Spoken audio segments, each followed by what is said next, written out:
Kyan? Let's get it. Let's get it, man. Yes, so here we are, episode 7 of the Pancake Jake Show.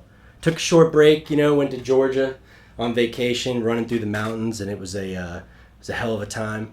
But it's good to be back in the pod room. Yeah, let's do it, man. I'm excited. This is my man, Kyan Teller. Been friends with Kyan since, I believe, 9th grade for me.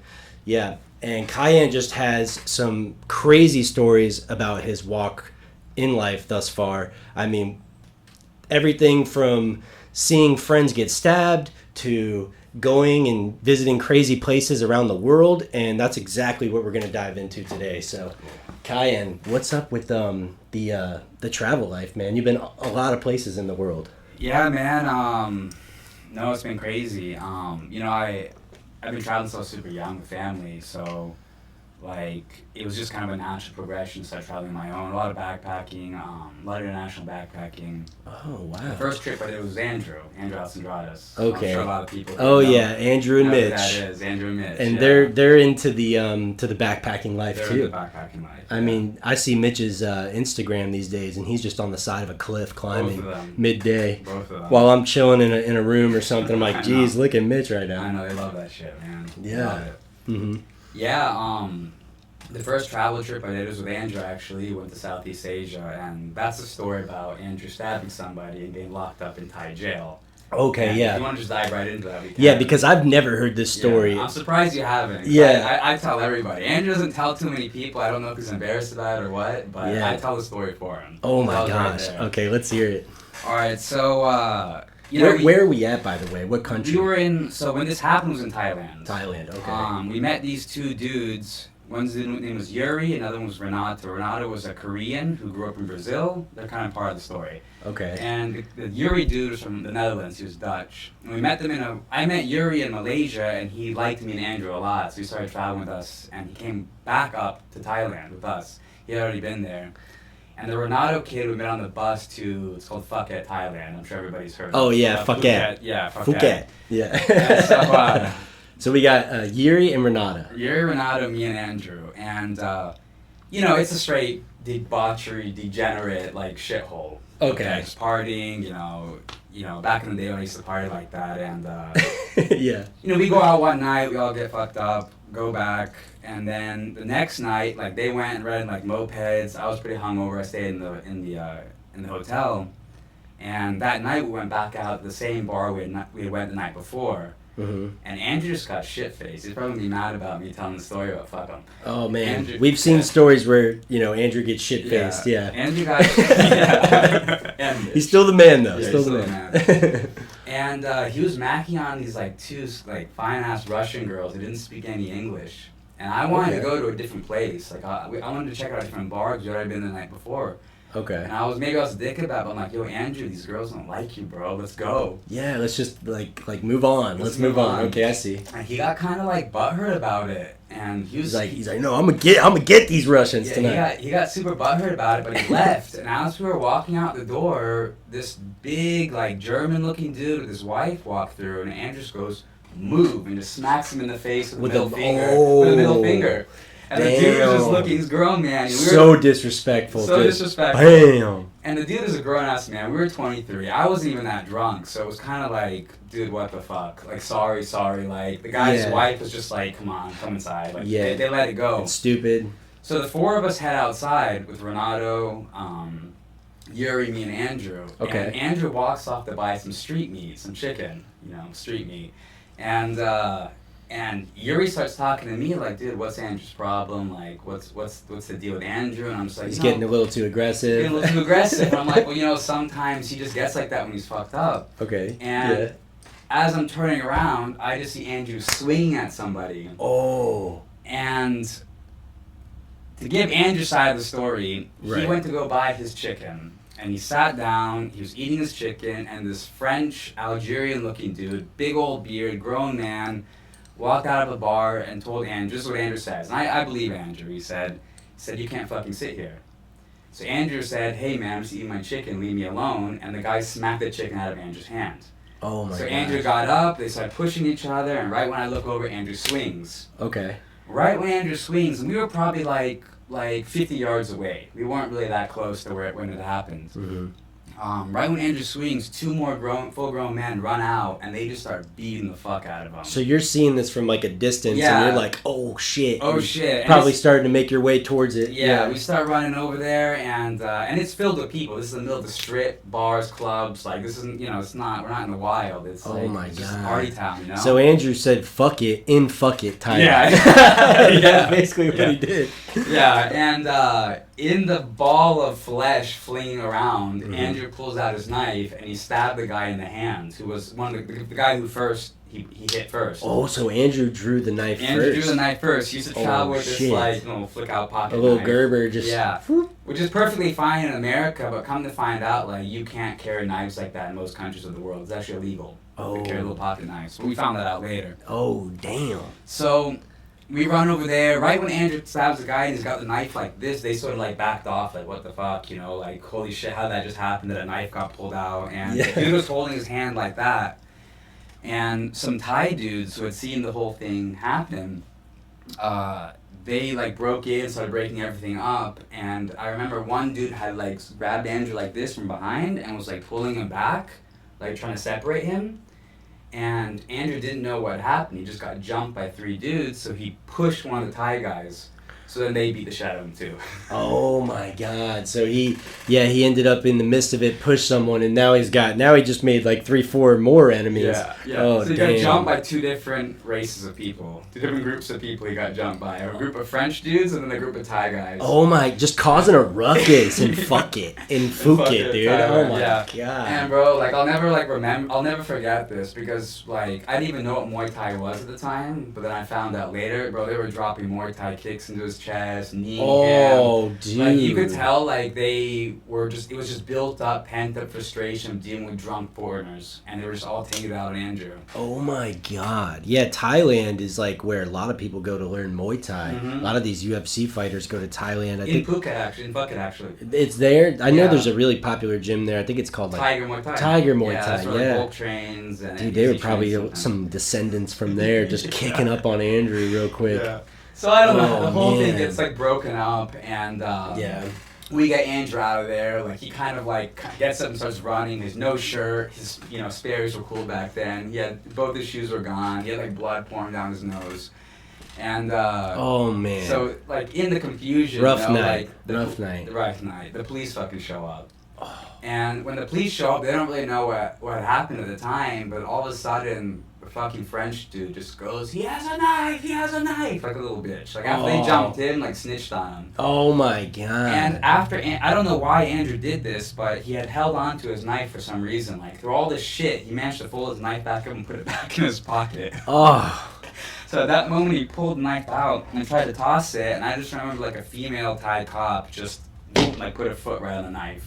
Damn. Picked it up. They put Andrew in cuffs, and I remember I have the image of Andrew sitting on a curb, with like encircled by like hundreds of people, prostitutes, people partying, foreigners, Thais, in handcuffs with no shirt, no shoes, just sitting on the curb. And after a few minutes, they come to me and they're like, "Oh, this is your friend." I'm like, "Yeah, he's my friend." He's like, "Well, he's going to jail.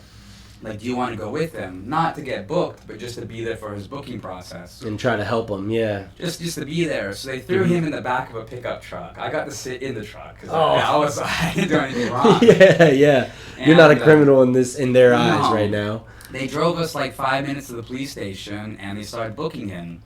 And he was drunk. He was being like I don't fucking care. Like, I don't care. He had that kind of vibe going on. So I remember him, I don't give a fuck, So I remember, like, he was putting his feet up on the desk while they were writing the report. He was in handcuffs, putting his feet up on the desk. Oh, just being an ass about it. Being an ass about it. They had the knife on the desk. They were asking him, like, "All right, so are you drunk?" He goes, "What the fuck do you think?" Oh my god. Cops. And they bring this French dude in.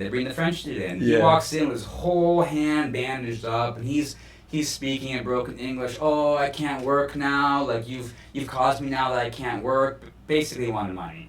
That's what it was coming down to. And I got up and I was like, "Dude, that's super fucked up. You guys jumped him, like blah blah blah blah." Yeah. And he gets in my face, starts pushing me and like giving me a little smack, like right in front of the cops. Oh. And they didn't give a shit. They didn't care at all. And No later way. on, we found out that the bar that he worked or owned, the cops went there and drank for free. And so it was a bit. The whole thing was an extortion. Oh my god. So we'll get to that. Dude, that is so crazy, man. You're thinking that they're going to give you a fair shake, and meanwhile, it's a little bit of corruptness going on. We didn't know that at the time, though. Yeah. We found this out later. Oh, it's hindsight. Okay. Yeah. So they separated us. They put him on one bench. They put me on one bench. They finished booking him. Cop comes to me. He's like, "Hey, your friend's gonna spend the night in jail." This was actually so. The weird thing is, if you ever go to Phuket, Thailand, most of the police are Thai, but they have some foreigner police that work for the Thai police who speak multiple languages. So this dude is actually German. Okay. Because he speaks multiple languages. They hire him. It's called tourist police. That's Oh, what they're there okay. for. So they're Dealing there. with tourists. They're there to kind of because you wouldn't have been able to converse with any of Yeah. them. You know, that's crazy. Yeah. So I ended up leaving. They say come back at noon. You can speak to the police the police captain. Bring Andrew's passport with you. Bring the guy's passport with you. So I get a taxi. I get ripped off on a taxi back to the Strip. I start thinking like, damn, like I'm fucked. Like my friend's in jail. Like he's locked up and abroad. Like now you're solo out here in I'm gonna have to finish this Thailand. trip on my own. Oh damn, dude. So at this time, like T-Mobile had just started a thing where you could call, make phone calls. It was kind of expensive, but it wasn't anywhere as bad as other plans. So I called my dad, and he's like, "Don't worry, this is Thailand. Like they don't want any big trouble, right?" Right.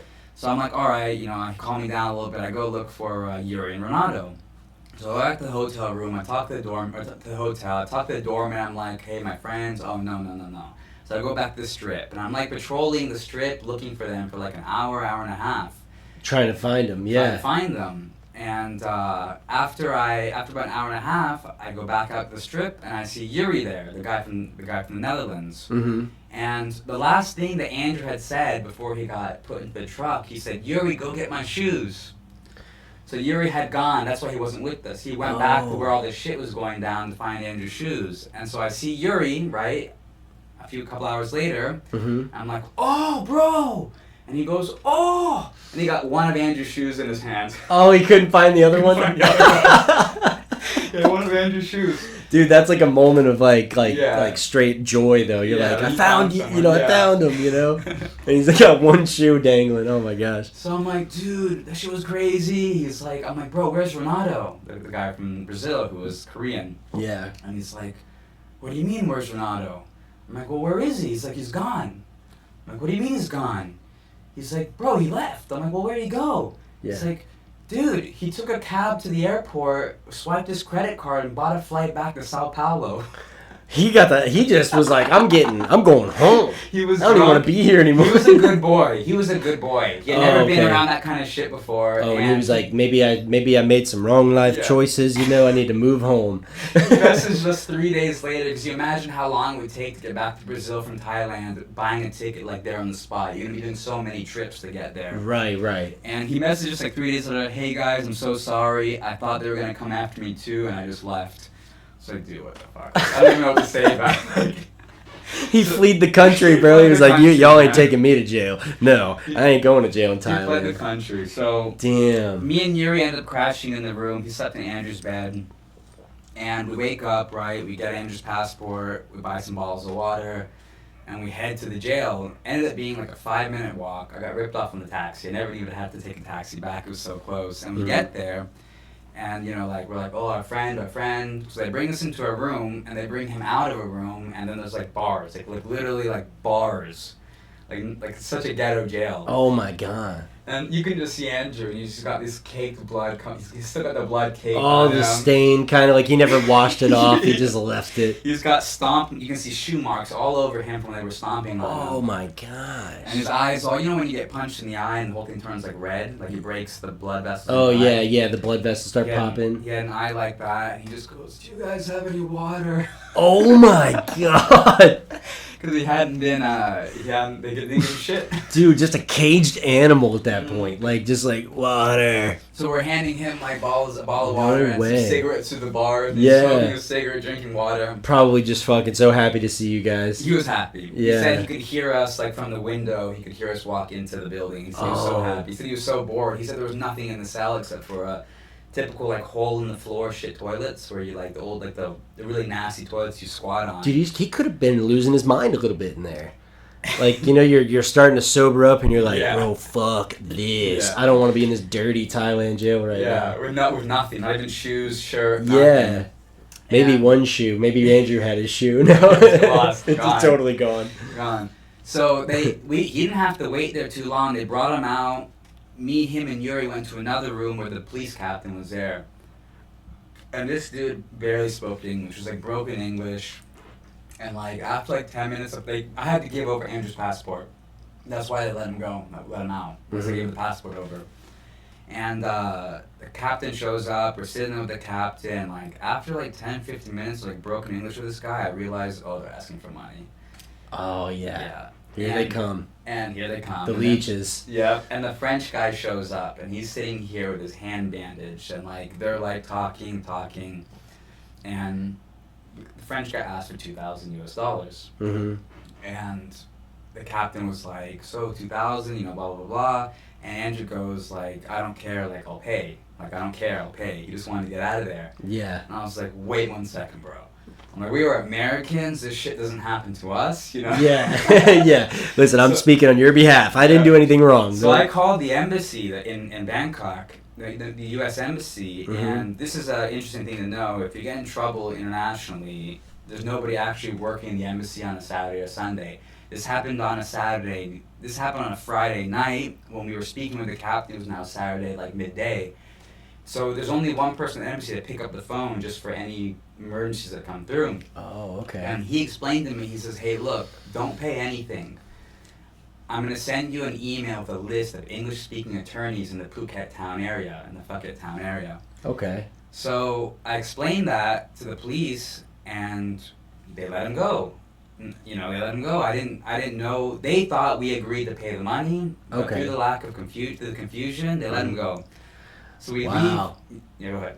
No. That's okay. I'm still listening. This is crazy. So we leave. We take Andrew, and he's got no shoes. We buy him a pair of flip flops. We get back to the room, and we just sort of like just chill out, like what the fuck. Yeah. So I start to like research these attorneys. Mm-hmm. I'm calling, and you know we're going from taxi from like place to place to place, and everything was closed.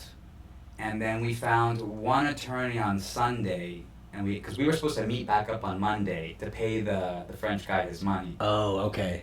So you're trying to find an attorney before Monday rolls. Okay. Yeah. So we finally find somebody like 30 minutes away. They were there. We get there. A guy spoke English. It was like a partner, two guys. And we explained, this is Sunday. We explained to him the story. And he goes, look, if you're telling me the truth, like I don't feel like you should pay anything. Like I don't feel like you did anything wrong if you're telling the truth. Right. He says, I recommend you go get a medical report done so I can show the police that you have injuries as well. Right, okay. Yeah, it's not like I didn't, exit this one unscathed. Yeah. You know? Like, he's all like, he got probably broken ribs and shit. 7 people. Yeah, like Jesus, man. So we go, we head back, we go to the hospital. We get all the medical shit done.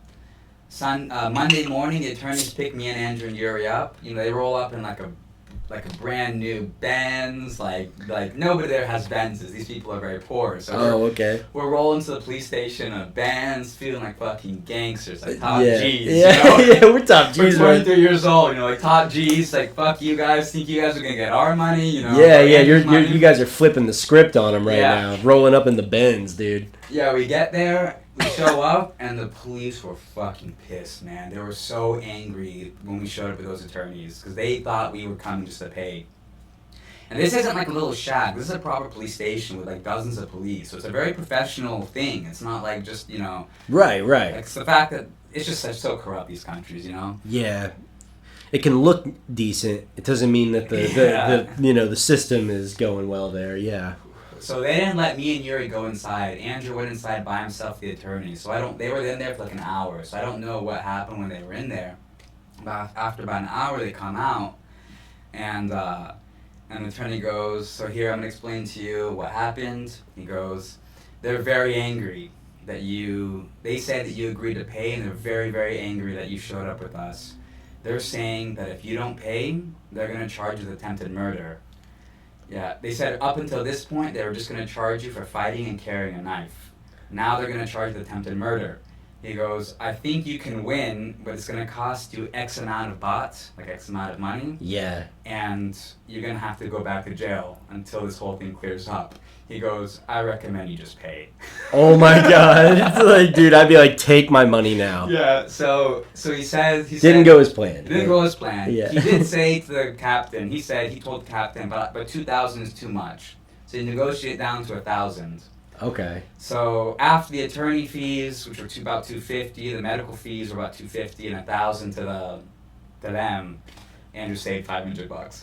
Oh my gosh! gosh! It was worth it. Yeah, definitely. And so it was kind of like a defeated moment because we were thinking like top G's rolling up. Like, yeah, dude, we're about to show these Thai boys what the fuck's going on. Yeah, we're just USA right now. Yeah. Like, get into it. So we're walking back, so like we're taking our walk back, mm-hmm. and I had to actually pay the police, and then Andrew's mom paid me back because it just had to happen that way. Yeah. And well, you're a good dude, bro. It sounds like you were scraping him up, out of the deep pits of hell that he was in, Jeez, that is just sketchy. It was oddly satisfying that this happened to Andrew, because so much bad shit happened to me in like Malaysia, Indonesia, like stupid shit happened to me. So I was just finally happy that something bad happened to Andrew. You're like, bro, I've been taking L's for months. Yeah, that's exactly how it felt. So what happened in Malaysia? What happened? It was wrecking mopeds. I got pulled over by the police, and I had to bribe them because I was riding a moped on a motorcycle. Just stupid shit like that. Oh yeah, I've talked to my buddy. He's from Mexico, and he was telling me that in Mexico it's like that. Like, you get pulled over for speeding. If you pay that officer, you can leave right there. It's not like here where you get a ticket. You got a whole process to go through. Well, I was crashing these mopeds. I never rode like in crazy traffic before, and we were always like hung over riding mopeds in crazy traffic, and I'd always be following Andrew, and I wrecked it was bad. I'd ripped up knees. Like, oh man, and Andrew's probably ripping he's risking fine. it. Not a single bad thing happened to him until that happened. So oh my gosh. Kind of satisfying. And then the worst thing about that whole thing with the police is as we were walking back, we're kind of like, damn, dude, that sucked. Like, we didn't get what we wanted.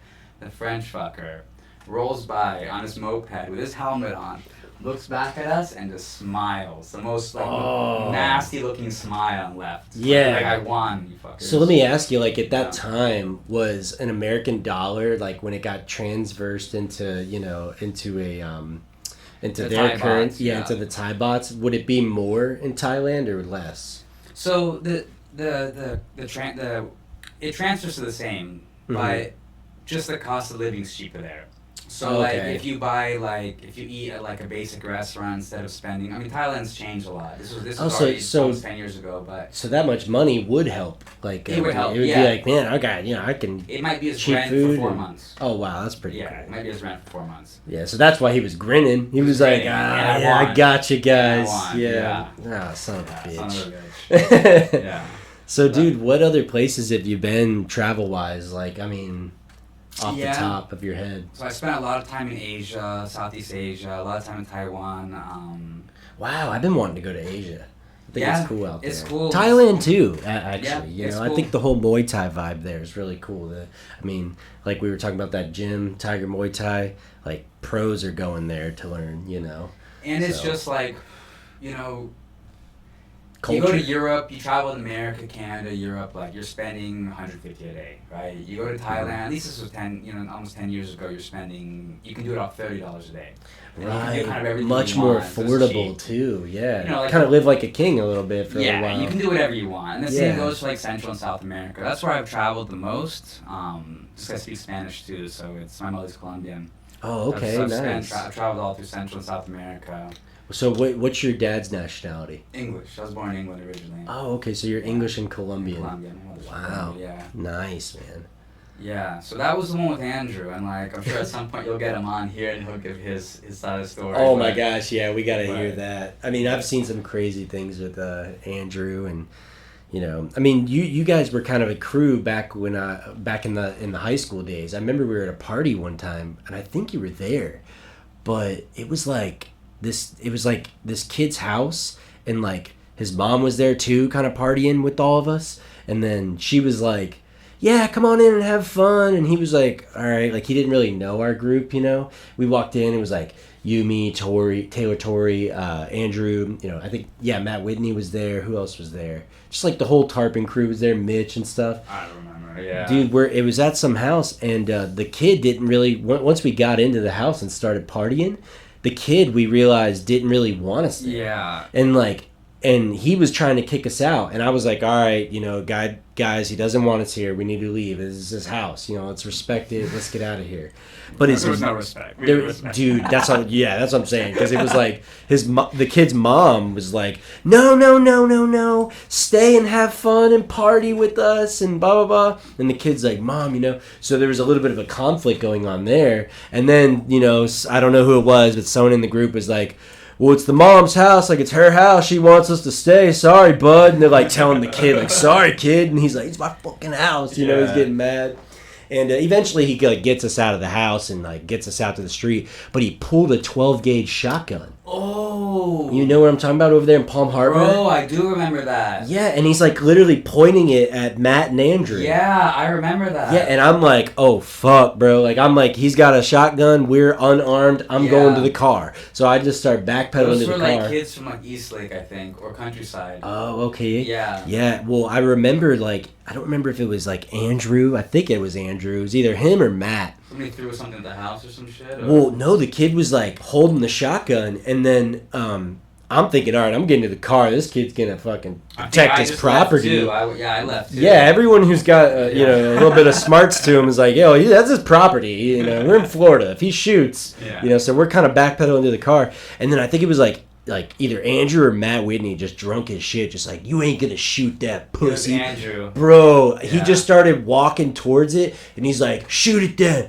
Go ahead and end it then. And he's like looking down the barrel, bro. I'm like, no, dude, I'm about to see my friend get his head blown off. I heard he said, like, call the police. Like, I love fucking jail. Jail's my home. And he's never oh, man, dude, he manifested that. Yeah. Because he go to Thailand. Yeah. He manifested that shit. Yeah. Oh, fuck. Yeah. But that was just one of those crazy stories, you know, that I've heard. I mean, crazy brothers there, Andrew and Mitch. Me and Andrew there for the Tamaro thing. Right, yes. So, okay, the fight, we'll pull it up. We're going to pull it up. It was when Tamaro was breaking down his version of the fight that happened, which is coming from his point of view, right? His eyesight. He's the one in the fight. Now, Kyan was also there. He was one of the friends that were there to help Tamaro, and he's going to give his version of the story. Tamaro forgot. Yeah. He forgot. he forgot the boys. Yeah. So we got to, you know, clear some stuff up here. So that shit that went down at Riverside, right? Mm-hmm. You know, Tamaro was fighting one of the dudes. I don't know if we're mentioning names, you know. Yeah, well, you know, you got Thurber, Kyle Williams. Yeah, Kyle Williams. Liam Bannister. Yeah. I think he was there originally to fight Liam. Right. We didn't mention the names in the first vid, but that's okay. You know, those guys probably are gonna love it anyways. Rehearing the story because they probably forgot. I don't know if they will actually. They might not even remember. You know, a lot of alcohol involved here. So Tamara was fighting Kyle. It was a good fight.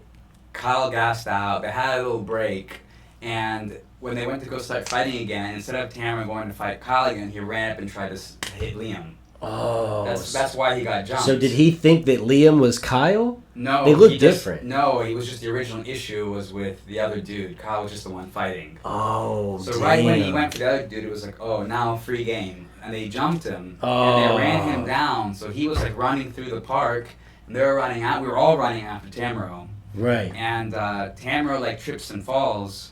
And Andrew's fighting one of the other the dude that Tamara was originally fighting. Andrew's fighting him over there, like away. I didn't even know that shit was happening. Oh my god! And like, they were beating the shit out of Tamara. It was bad. He was on the ground getting walloped.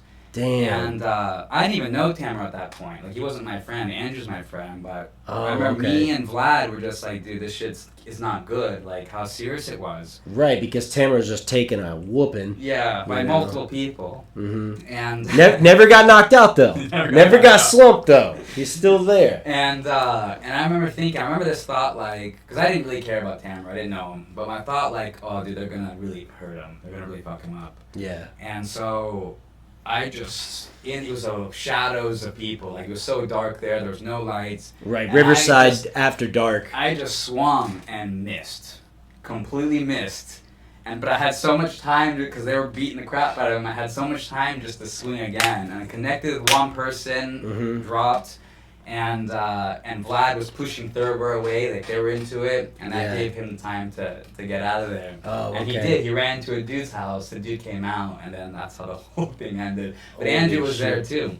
Damn, man. Andrew likes to fight. Yeah, dude. I've seen Andrew get into some scraps. Yeah. I actually scrapped Andrew one time, bro. Really? Yeah, dude. When he was drunk outside somebody's house, right? Yeah. Well, he was over the legal limit. He was over the legal limit, we'll say. Yeah. And it just pissed me off. He asked a cigarette on a girl that I liked, and I was like, bro, that's so fucked up. And then he was probably an asshole after that he kept going. I was boiling, and then he like crushed my brother's last beer, and I was like, and I just kind of. Well, he was friends with you guys. Yeah. But dude, we were just getting like, we were just partying at Connor's house. Connor Menendez. Yeah. Shout out to Connor. Yeah. Yeah, and then shit just kind of got wild from there, But yeah, Andrew's a great guy. Just alcohol, he gets aggressive as fuck. And that was years ago. Oh yeah, dude. Now he's just out there climbing cliffs and fucking getting it, dude. Yeah, like the backcountry. You gotta have some balls to go on those cliffs, dude. Dude, in the backcountry, like he's going down, like. I feel like they know what they're doing. They have to it walk seems all like the they way up know. with their snowboard and then ski down at the side of a random, or snowboard down the side of a random mountain. Oh my gosh, yeah. Yeah. Man, watching Mitch's Instagram the other day, he's literally just straddled on the side of a rock. Just like way up in elevation, And oh yeah, you were telling me you were like 20,000 feet up. Where was that at? Yeah, so I guess we're gonna get into the catacombs, right? Oh yeah, so yeah, let's get into that. So Kyan took a trip to the catacombs, and yeah, you guys all know about the Catacombs of Paris, of course.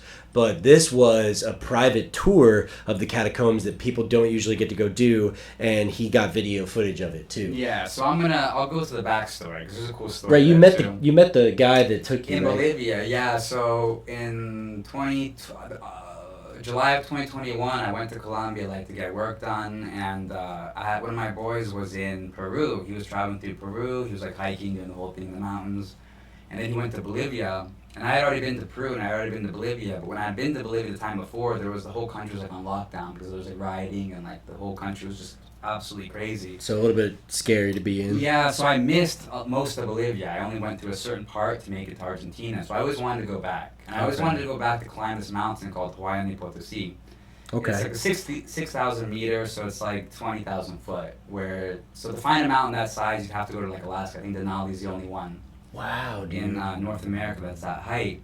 And I had heard... So you got to go to Alaska to get to one that big. Wow. In Latin America, there's a lot of them. It's a lot easier to find. And I had done a 5,000 meter, which is 17,500, something like that in Peru, and it wasn't that hard. But I was in good shape, I was acclimated to the altitude. So I was like, all right, sweet, let's meet up in La Paz. I met him in La Paz, which is the capital, or I think it's the capital, but it's a high elevation city. And I think it's the highest capital in the world, actually. I think.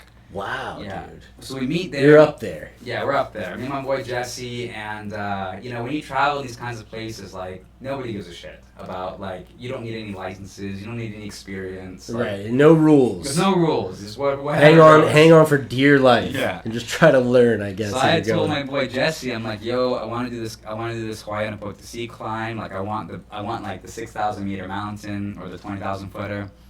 So after being 3 days, not acclimated, we find a tour. They agree to take us. It was $150 per person, private guide, food included, all the gear included, and they pick us up. And they pick us up always. It's just always early as fuck in the morning. That's the worst thing. So they pick us up 4 in the morning. We go to pick up the gear, and then we head out to this mountain. I tell the guide, I'm like, yo, we haven't eaten anything. Before there's nowhere else before we go too far where there's nowhere to eat, can you please stop so we can get breakfast? Right, we got to get some fuel. Yeah. Yeah. So he stops at like these little like street vendors in the middle of nowhere, and we buy these, I can't remember what they're called, but like bullshit little empanadas. Okay. Not a lot of meat. I bought a chicken one and an egg one. Okay. Yeah, I bought a chicken one and an egg one. And I ate like half the chicken one, and I ate like, no, I bought 3. Okay. I bought 2 egg ones and a chicken one. 2 of them, okay. Yeah. I ate a chicken one and I ate half the egg one. Jesse, my boy Jesse, he ate an egg one, and I gave an egg one to the guy just to be nice, and he ate that egg one. Yeah. So we drive the rest of the morning, we get to where we're gonna start, and like, I didn't know I was gonna have to carry all my own shit. Yeah. So I'm carrying like a rucksack that they gave me with all the climbing gear. And I've never, your tent, your all that, or no tent, but like the special boots, the crampons, harnesses, like the ice pack, like all the you got the heavy gear. All the tools and stuff. All the weather gear, the lines, like the ropes. Yeah. And so that was what, like, that first day just sucked. So what happens is you hike up rocks to like a place where you sleep, because you can't summit the mountain until like early, like the middle of the night. Because of the crevasses and like the sun melting and making things soft. Oh, okay. What are the crevasses? They're just holes. They're just bottomless holes in the ice that they're fine when it's cold because the ice freezes over, but when the sun's beating down, they get soft, so it can become very dangerous. Oh, it looks like regular ground to walk on, and you step and it's like, you just fall to your death. Oh my God. That's the idea. So you're supposed to, at least this mountain specifically, I'm sure I'm not an expert. Steer clear of those. Okay. Yeah, you're supposed to do these mountains like at nighttime. So we got there at like 3 in the afternoon at the base camp where there's like a hut, and he made us something to eat, and then we went to go sleep at like 5 o'clock in the afternoon. And like we're high, like crazy views, barren, like I'll give you some pictures. Hell yeah, we'll put up some pics so you can get an idea of what Kyan's talking about here. So I go to lay down in my sleeping bag in these bunks, and I just feel heartburn. And I'm like, damn, like I was so sleepy a second ago, and now I can't relax. And also at altitude, like sleep gets really fucked up. It's very hard to sleep deeply, and it gets messed up. Oh yeah, because your body's like adjusting to the elevation. Everything seems harder. And this is at 5,100 meters, so that's like 17,500 feet. Oh my! And we're right now at Florida sea level. So what? Denver's like 6,000 feet, 7,000 feet. Yeah, I mean, I went to Georgia. I think I was at like 1,500, and you notice like it takes the wind out a bit, and your ears are popping. It's unreal, bro. Yeah, and I am not acclimated. I'm not in good shape, you know. Right, yeah. And running off an egg empanada, just getting it right now. So I go lay down. I got this heartburn. I'm like, damn, I can't relax. I can't sleep. And I hear Jesse. I hear him rustling around his sleeping bag too. I'm like, oh fuck yeah, he can't sleep either. Because, you know, when you're suffering, you don't want to be the only one suffering. You want the other person to suffer too, you know, like you know, I'm fucking around, but... Right. Yeah, it's like at the same time, you're like, dude, I mean, I want to struggle together right now. We're a squad, you know? Exactly.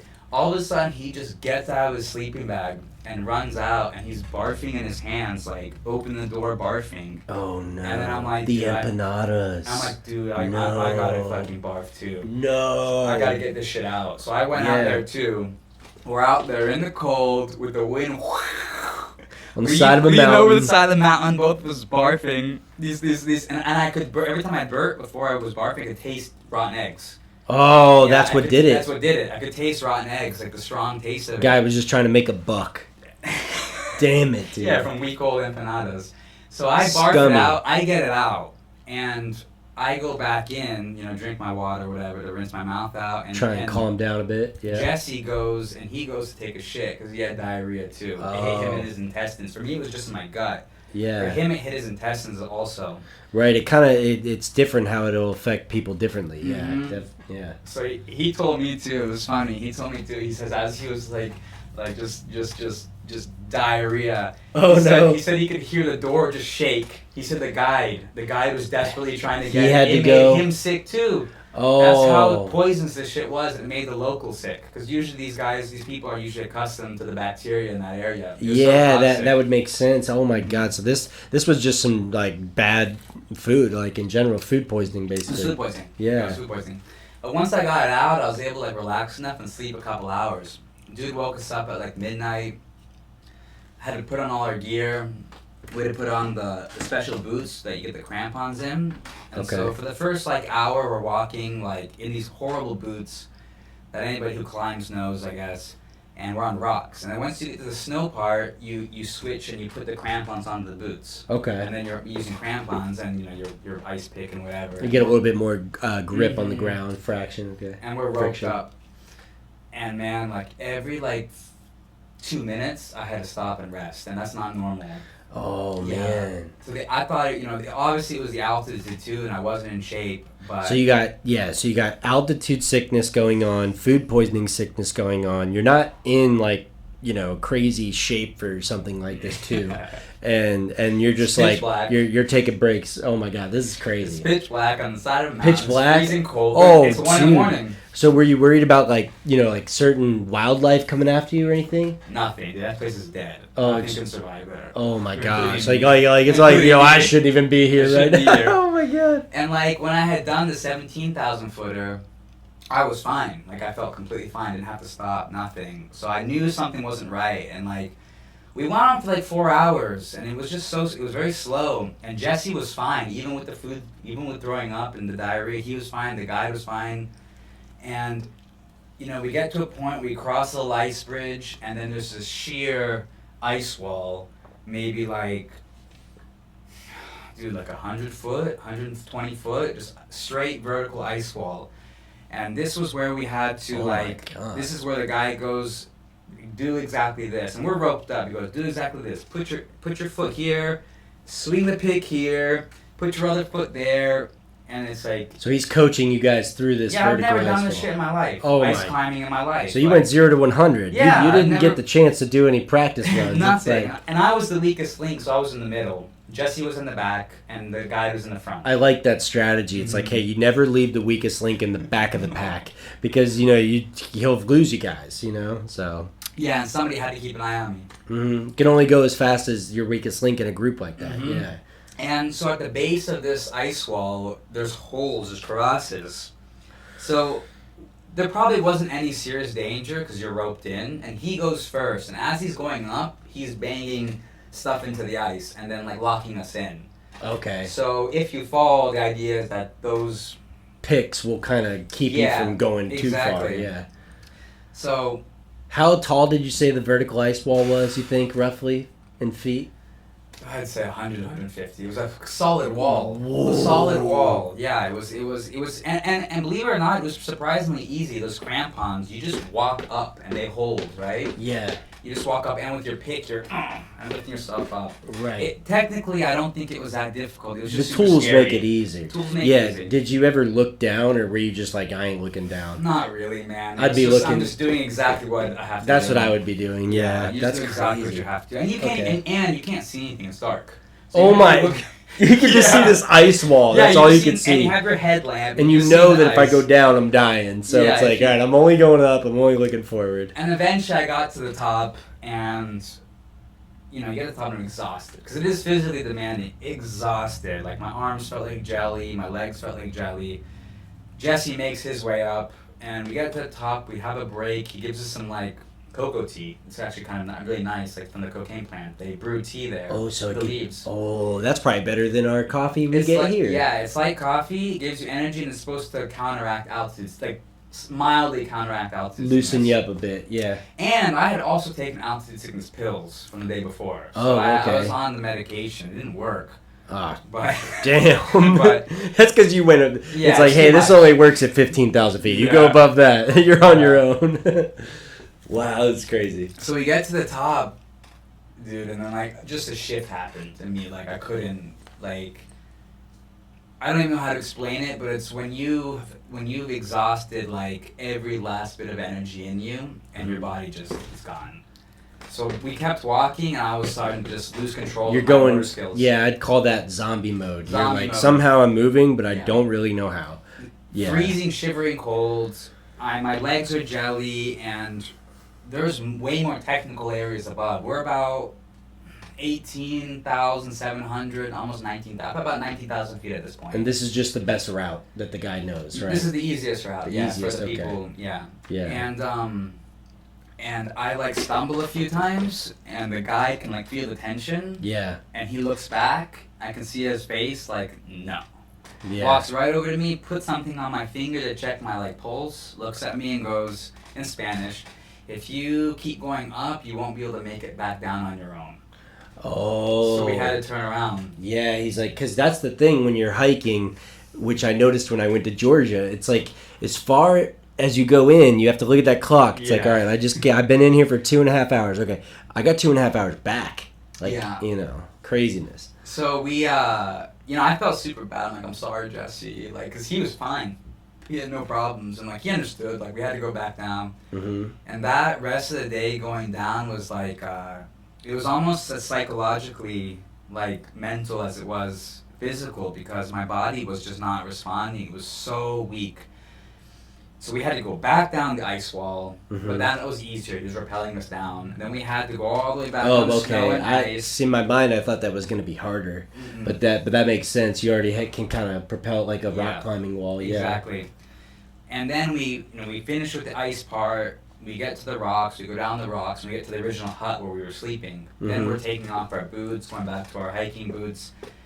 And man, just the rest of the day was so slow. You know, like when deers. You know when baby deers or horses are born and their legs do like they're like Bambi the movie, Bambi. Trying to walk. Yeah, that's how my legs were all the way down. So I was moving at like a snail pace. Oh man, yeah. We finally get back to La Paz, and I was still freezing cold. And then I realized, I have a high fever. I had a high fever start kicking in when we were at like 18,500, 19,000 feet. Right, your body's just like not acclimating. It's like, time to go back down or you're going to have trouble right now. Realized I had a high fever, slept that night. Slept that night, Jesse woke up early as shit and went back to the mountain. He was like, I'm going to complete it. Yeah. Did he actually get to the top? Yeah, he did. Oh my gosh. He got to the top. Did he say that it got harder as you went up? He said it got very scary. He said the last bit got very technical and got very scary because you're in the dark and it's literally just, for somebody who's an experienced climber, it'd be fine, but we didn't have any experience. So how come it wasn't being climbed during the day?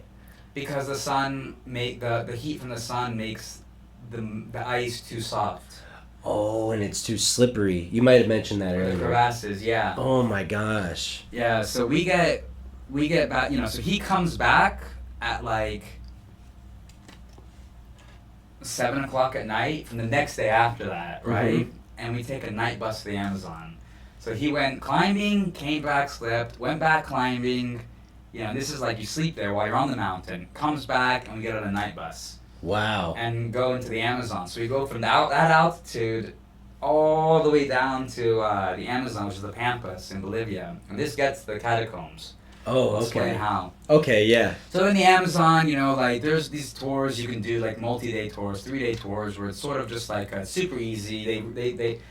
You sleep in like a little compound in the jungle, or in this part of the Amazon it's very swampy. Okay. There's fucking alligators. It's all filled with alligators, caimans. Okay, you got some dangerous creatures roaming around you. Yeah. Gotta be on alert a little you bit. go piranha fishing. Oh shit, dude. I can give you the videos you want. Like I stuck my finger in a piranha, chomped down. Just to piranha fishing, dude? Yeah, oh my gosh. Look, it's bleeding a lot. Yeah, dude, he chomped the fuck out. Yeah. Yeah, I know. What happened, man? I stuck my finger in its mouth. Careful, see. It's a sacrifice to the Pachamama. Pachamama. Sacrifice That's to Pachamama. Oh wow, eating them too. But one of the things that one of the little excursions the guy takes you on is hunting anacondas. So it's in like knee-length grass, and these aren't the big ones. These are like the baby and juveniles. The big ones are further up the river apparently. And I'm like walking with this French dude. His name's Tim. Okay. Yeah. He's part of this story with the catacombs. Oh wow, okay. Yeah, and we're walking, I'm like into this shit, dude, like looking for I love nature, I'm looking for these snakes, and like we're wearing these big old Wellington boots, the rubber boots that you wear like for like doing concrete. Right, okay. Yeah. And Trying to stay completely out of the yeah, water. 'cause it's muddy, right? And he goes, oh, in his French accent, oh, I wear these boots when I'm exploring the catacombs in Paris.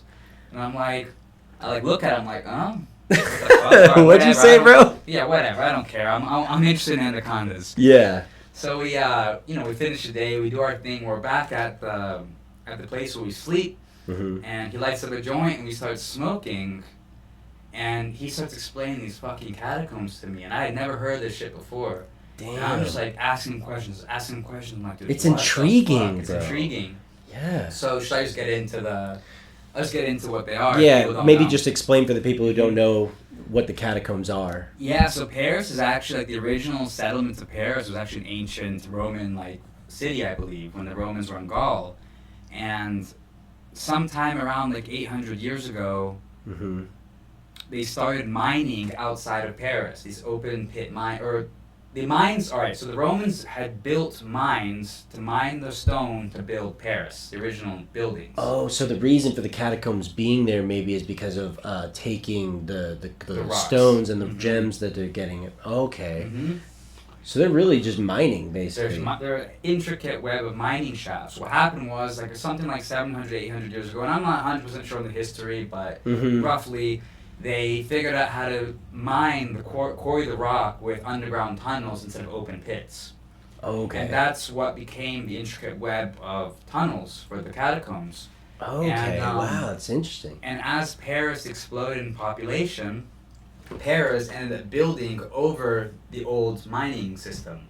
Right. So under Paris, there's that huge mining system, which is something like 400 kilometers, and 250 miles of different passageways. Oh my! I didn't understand that it was that big. It's huge, yeah. 250 something miles. around there. Yeah, That is amazing. Yeah, it's insane. And then what happened was about 350 years ago, Louis the 17th, one of the Louis, had a problem with the graveyards in Paris. They had so many dead bodies filling up these graveyards that the graveyards got full. And this is over hundreds of years of people dying in Paris, just throwing them in these big grave open pits. Okay, yeah. In the middle of Paris, the graveyards became so toxic it actually started to spoil the air around these graveyards. No, and then maybe they weren't being dug down deep enough or something. It's kind of just spoiling the air. Okay. The soil got damaged from so many dead bodies. Oh, man. man. And then the air, because of the damaged soil, became maybe toxic to humans. Yeah. And then it stopped breaking down the bodies. So all the bodies that were being sent there just weren't being broken down. It became like an epidemic in Paris. Oh, disease wow. And it was screwing up the neighborhoods. Oh my So gosh. Louis ordered a mass order where he said, all right. King Louis? King Louis. Oh, okay. He said, we gotta. At the same time that was happening, some buildings in Paris collapsed into the mining system. Then they realized, oh yeah, there is a mining system under Paris. So at the same time that he ordered the mass exodus of dead bodies, he also set up a government organization to map out and figure out all the different passageways in this mining system. Okay. And he figured just a convenient way to get rid of all these bodies, which is something like 12 million. 12 million bodies or skeletons. Oh my Yeah, lord. they didn't know what to do with them, so they just moved them and tossed them into the catacombs, into the mines. Oh and then they became the catacombs. So it was an abundance of these bodies that were in this graveyard that was kind of toxifying the air. So they had to dispose of these bodies somehow, and that's why they put them into the old mining passageways. That's crazy, dude. And it took something like 12 years for them to move all these skeletons. It was yeah, because you have that many. Many millions. Oh my gosh. Yeah, hundreds of years of just dead bodies. Yeah. So they threw them in there, and then it kind of became this thing where the history of the catacombs is just anti-establishment, sort of just aristocratic, rich Parisians would go down there with their candles and explore. It became a thing for the rich to go down there and get a scare. We go to creepy places in America. It became that kind of thing. Well, that's what I was thinking. What did you get any spiritual things going on? Any weird vibes down there? Hauntedness or no. Yeah, that's No. just kind of creepy because you're looking at dead bones. But then what happened was as like the years go on, like certain Parisians, people from Paris used the intricate web of tunnels to like smuggle goods in and out, so they didn't have to pay taxes. Oh, then little underground system going on. Yeah, and then like World War I rolls around, World War II, the Nazis were down there, the French resistance was down there, so there's bunkers down there where the Nazis set up. Like wow. This has like this history even to like the Cold War. You know, the fear was nuclear destruction in the Cold War, so they figured, okay, worst case scenario, we can send our population down there to hide from nuclear holocaust. Yeah, it's a bunker, underground bunker, essentially. Massive bunker. Wow. And he explains to me all this shit, and then he explains to me that over the years, the new metro system, the new train system, the electrical grid, the plumbing grid, the sewage grid, all got built interwebbed with all these old tunnels. Okay. So now it's just a mixture, and it's always changing. Because Paris is always changing, the system's always changing too. Mm-hmm. And at this point today, it's now just a big game. It's a big game where people, they're called like cataphilers or something like that, the people who go down to explore it, right, are trying to find new entrances and trying to find new exits in and out of the system. And the police are going behind trying to close down old exits and new exits. And the exits and entrances can be anywhere. They can be in somebody's basement. It can be like a manhole in the middle of the road.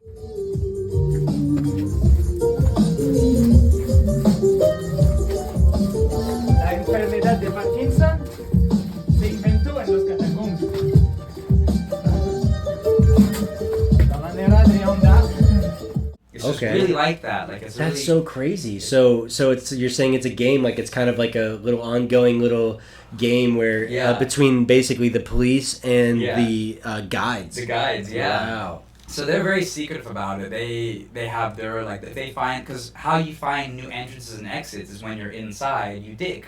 So there's places where people just start digging, breaking through walls, and like it's trying to, because maybe they were blocked off by, you know. Yeah. Okay. Yeah, exactly. Wow. It's always changing. So when I heard all this shit, I'm like, dude, I gotta do that. Yeah, I gotta go see what's going on over there. So like I kept his contact information. I liked him. He's a cool dude. And I was gonna say, like, I feel like you kind of have to like really be like you have to semi-trust this person, right? Because I've heard stories of people going down to the catacombs with like a guide, and the guide is like a bad person, and they'll just like be like, hey, I'm gonna go grab something real quick, and then the people get left down there and they don't know how to get back to the exits, so they literally just starve down there and die. Like, crazy. No, I can believe it, man, because it's so intricate. You might walk in a straight line, and for that like 300 foot of that corridor, about the size of this room, there's maybe 20 different directions that it's offshooting, and that goes to a whole new area, and then that goes to a whole new area, and then it's multiple layers, so there's multiple floors. It's really insane. Like that's so crazy. I mean, because like your brain isn't designed to like walk past like 20 different turns and understand where you are. Like no. Yeah. You have no Unless idea you're red flagging everywhere you're going, like if you were walking through the woods, then you're just lost. You're lost. Oh my gosh! So this is crazy. So I kept in contact with him, and I went to Europe with my girlfriend last November, and I had the plan with him. Hey, bro, I'm gonna be in Paris. Please take me. Yeah. He's like, for sure, man, I'll take you. Okay. Does he live there? He lives in Paris. He's from Paris. So he's been exploring it for like 8 years. Oh, that's amazing. This is his thing. Like, That's this is his amazing. favorite hobby. Wow, this is interesting, man. Yeah, so we meet up, like I go buy I didn't carry the type of clothes I needed, so I went and bought like a cheap pair of shoes, pants from like a thrift store. Stuff that can get dirty. Mm-hmm. Yeah. Met him and his friend. His friend had never gone either, and so it's like, and I was nervous. I'm not usually nervous about a lot of things I do, but this one actually made me nervous, because the fear is am I going to be the one that has a panic attack? Right. Hours in, and not be able to get out. Because I could see claustrophobia becoming a thing, even if you're not a claustrophobic type person. That place seemed. I mean, it's an intricate maze. You don't know how you're going to react. Exactly. Till you're there.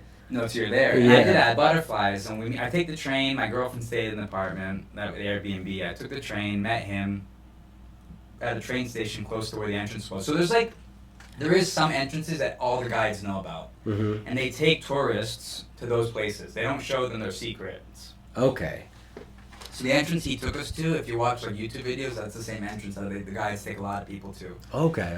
And like you're walking, you're walking, and then it's like this abandoned train tunnel in the middle of Paris, and you're walking for like 20 minutes in this pitch black tunnel, Damn. And he's got his light out, and it's like, oh, there's a little hole like this big. It's like, oh, that's our entrance. So you're like army crawling for maybe like 20, 30 feet. Through a small hole? Through a small hole. Oh my gosh. And you got the butterflies. The whole thing's trippy. It's weird. Yeah, because you're like, your human instincts are just firing off. You're like, I don't know, man. I'm in a tunnel right now. And you get to the other side, and then it opens up into like a corridor, like I said, around the size of this room. Maybe like 4 foot across, like 10 foot high. Oh, okay. Something like that. And then you start walking. And a lot of it's just walking. And he plays his boombox on, and you just walk behind him. You just have to trust him. Yeah. And like for the first like 30, 40 minutes, it's weird. Like you just don't feel, you're like kind of disorientated. The whole thing's just weird. Mm-hmm. And really what you're scared about is running into other people. That's what feels like, that's what I was scared about. Was like, right, because you have to just, now, like, you semi-trust your guide, but now you have to, like, semi-trust these people you're going to encounter. Yeah, like random people are also in. You don't know who they are. Yeah, strangers. You don't know who they Yeah. So we ran into a couple other groups of people right in the beginning, like near the entrance. And these people were just people like going in to drink and get fucked up. Okay. So they're not going in deep like where we went to, but they went into the areas where like it's not hard to get in, it's not hard to get out. Mm-hmm. You know, they're getting fucked up, and then you know, and like my thing was like that's what scared me more than anything was when we ran across the first group and I could smell the alcohol in their breath, and I'm just like, you guys are fucking weirdos. Like, why would anybody want to come and drink here? Right. You know, what kind of twisted person would want to drink in this place? Like tunnels of death? Like you want to go, hey, let's go drink in the tunnels of death tonight, guys. Yeah. Oh, man. Crazy. And so, like, they had some... Questionable. They had some interactions with Tim. I don't speak French. We moved on. I'm like, Tim, what did they say to you? And they're like, oh, they grabbed my bag and said, do you guys have any beer? I said, no. Oh my god. I said, what, well, would they have taken the beer? Would they have done anything? They're like, oh, they would have probably taken my beer if I said yes. If I showed fear, they would have taken our beer. That's about it. Yeah, you kind of, that's an animalistic thing. Yeah. You know, you show fear and people will prey on you a bit, you know.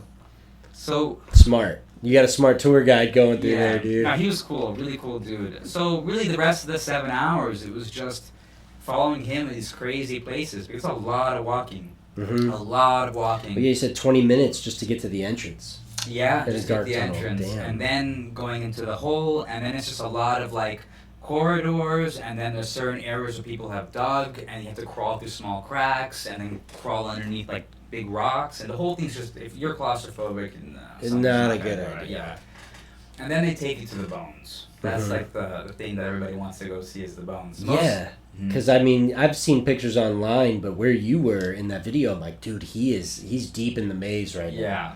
So this is already like, this is to the point where you cannot go without a guide. Like, it's taken a couple hours to get there. The dude's probably made like 500 decisions on directions to take. Oh my gosh. You know, and you're just falling behind them, and you're walking, and in the beginning, kind of deep in, but not like really deep in. They got a movie theater they built down there. They've got like out of rock. They've got crazy graffiti all over the place. Like artists have been down there, made it into like a really cool place. Like raves. They do raves down there. Okay. So you're feeling like, okay, this is like discovered land here. That's not just in land. like crazy land here. When you get down to the bones, you're very far away. You're only in the area where guides know how to get to. Right, okay. Because like I said, 500 decisions of having to make. Right, and the police are trying to keep people out of there. Mm-hmm. You know, trying to make burial, you know, bury certain exits and stuff so you can't get there. Wow. So we crawled through one hole, and I'm sure you'll put it up. Yeah, definitely. It was so cool. Such a cool video. And like he tells us like, yeah, this place only got discovered like a year ago. Mm-hmm. So we crawled, or 2 years ago. So we crawled through the hole, and then there's no more graffiti, and you can just see the old like chiseled rock. It's the original mines, like from hundreds and hundreds of years ago, where they were just chiseling it away. Oh, okay. And then like you're walking, and you just start seeing like a little rib on the ground, and like some femurs. And you're walking, and then there's this. Somebody went down there and carved this Chichen Itza Mayan pyramid out of the rock, and there's like one little rib sitting on top. No way, dude. And you're like looking at it, you're like, okay, I guess we're close to the bones. Mm-hmm. And 5 more minutes later, and you just.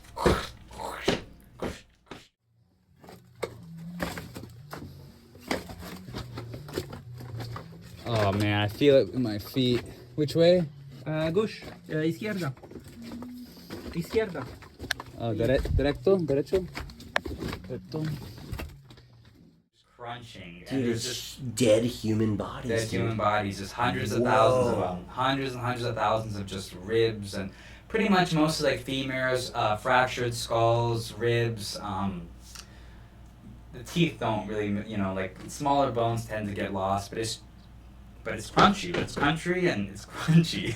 Yeah, man, that is so crazy. I mean, because like you see these just human bones on the ground, and like we all know that we're mortal creatures. Like we're obviously gonna pass away and all that. But when you see that many dead human bodies and all the bones, that's got to be so weird. And you're crawling over them, and you're in the deep dark pits, dude. Yeah, so something out of a fucking movie portraying hell, dude. Something Yeah. out of a movie. And at one point, like I'm army crawling across just like just piles of bones. I'm like army crawling because he told me that was the way we had to go. Mm-hmm. And then like I'm like very suspicious. I'm like, oh, can I use my hands? I didn't know if I should put my hands on the bones. Right, because it might be a little unsanitary Or disrespectful too. Or I don't know. Yeah, dude. Yeah, you're like, bro, we're down here in the fucking. Where are we right now? Yeah, I mean you have to. You'll use them too. Yeah, I mean at the moment you have to. No?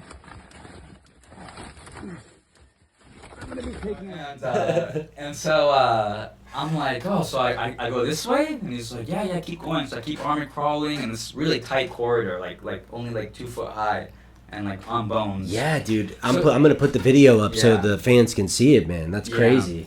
And then he's just like, oh, I'm just fucking with you, man. I'm like, you fuck with me? He's like, yeah, I'm just fucking with you. Oh. So I'm like laughing, like sitting there laughing, like, oh, that was good, and something he recorded it. So we come out, and then we're around the bones for like another hour. We get to another chamber where like there's a shit tons of skulls. There's a throne. Somebody built a throne out of bones. He asks us. He's like, oh, so we can eat lunch here, or we can go in another 15 minutes. I'm like, oh, let's eat lunch a little further on, And Yeah, let's get a few more steps in here. he was fucking with us a little bit. He's like, oh, you don't like these teeth? And he hands me a piece of jawbone with teeth in it. Oh And my I'm like, gosh. well, I can't look like a little bitch in front of this French man. Yeah. Give it to me. And I'm like making jokes about it. Because honestly, man, when you're down there, you don't feel that it's real. It doesn't feel like you can't comprehend that those are human beings. It just feels like it could be rocks. Right. That's so crazy. I'm sure it's super dark down there. Yeah, you have your headlamps, so you can see, but you're about 100 foot below Paris in a graveyard.